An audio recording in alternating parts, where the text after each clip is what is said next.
What's up guys, just a quick heads up that the music was blocked in this video due to copyright, so I have muted the audio. However, I have provided a link to the song in the description, so you can open a new tab and listen to the song alongside with my reaction. Or you can just join me on Patreon for unedited footage. But for now, enjoy the video guys.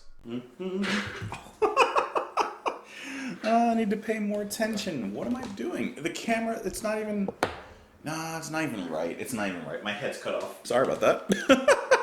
I am just a mess today.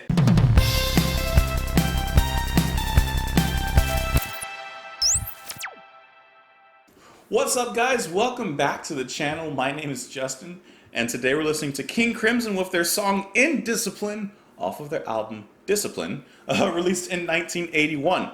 Guys, this album is pretty good. How do you guys like this album among the rest of King Crimson's discography? So far, I've been really enjoying it. It's really good. Anyways, you guys are more than welcome to join me on Twitter. You can join me in the comments down below. I hope that you guys are having a fantastic holiday, whether you're on vacation or whether you're at home just sipping some hot chocolate and a nice cup of tea. I hope it's a great one, guys. Let's do it. This is Indiscipline by King Crimson.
naked!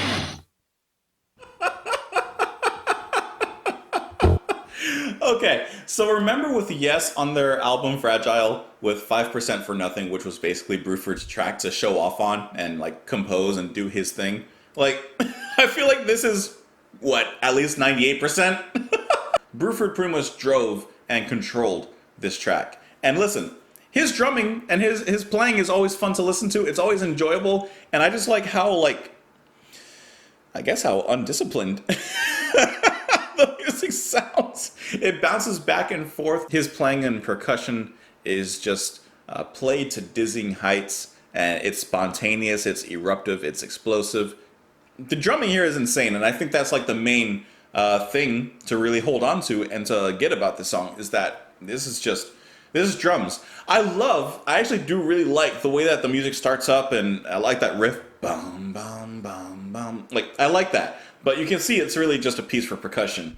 And I like how all the music stops, and then we just get pretty much spoken word from Adrian, where he's just talking about, I remember doing one thing, it took hours and hours, but by the time I was done with it, I was so involved, etc., etc., etc.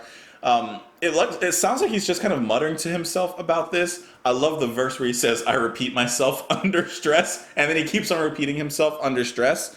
And perhaps even going along with the song title, Indiscipline, perhaps he's doing something and he feels indisciplined or undisciplined, I don't know, whichever way it is.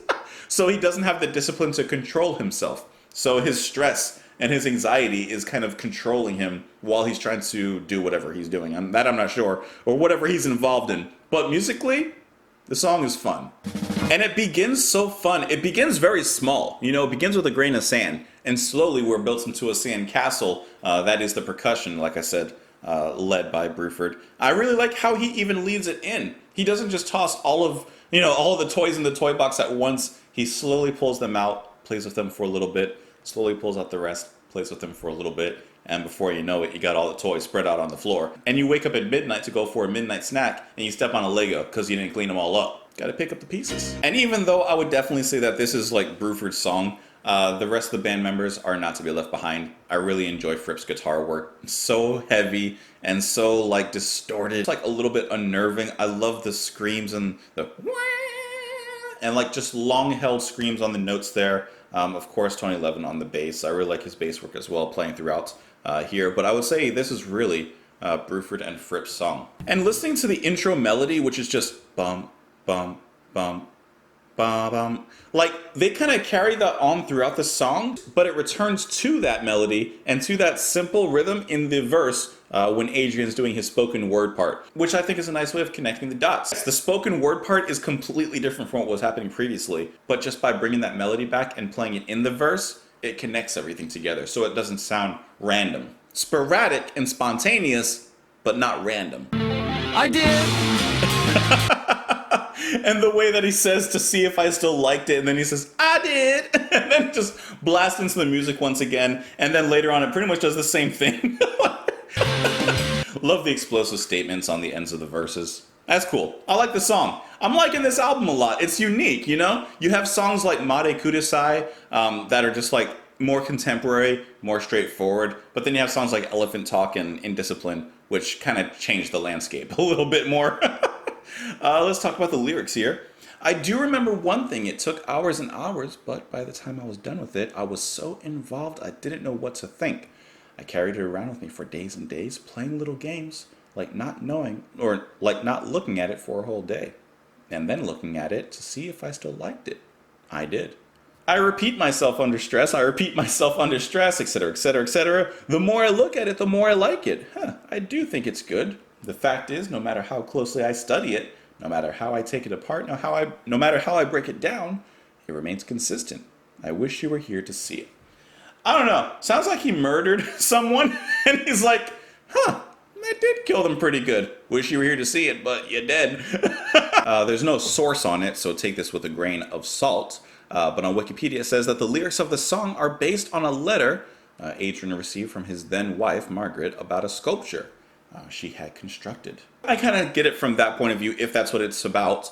If you've ever painted something, or if you ever have, made music or anything of the creative sort, you look at it for hours, you listen to it for hours, and you kind of go back and forth on your mind, is it good, is it not? You're your own worst critic. So I kind of get that now with the lyrics. It took hours and hours, but by the time I was done with it, I was so involved I didn't know what to think. So usually the art, music, drawings, paintings take time. Time is involved, and after you're so involved in it, you kind of step back and you're like, do I even like it? You may put absolute time into it, but you don't even know if you like it. But then at the end of the verse, I like how it says, the more I look at it, the more I like it. I do think it's good. So you can hear the kind of like inner dialogue going on. I think that's cool. Like I said, if that's what the actual song is about. There wasn't a source, so, I don't really know if it is or not, but I'll go with it. Anyways, I would love to know your thoughts on the song. You can join me on Twitter. You can join me in the comments down below. Don't forget, as always, with King Crimson, you can view the full reactions over on Patreon, but you don't have to. Maybe you just enjoyed the video. Maybe you didn't care about the song. Maybe you just wanted to hear my thoughts. Either way, it's okay with me. I hope that you're having a fantastic day, and I'll talk to you tomorrow.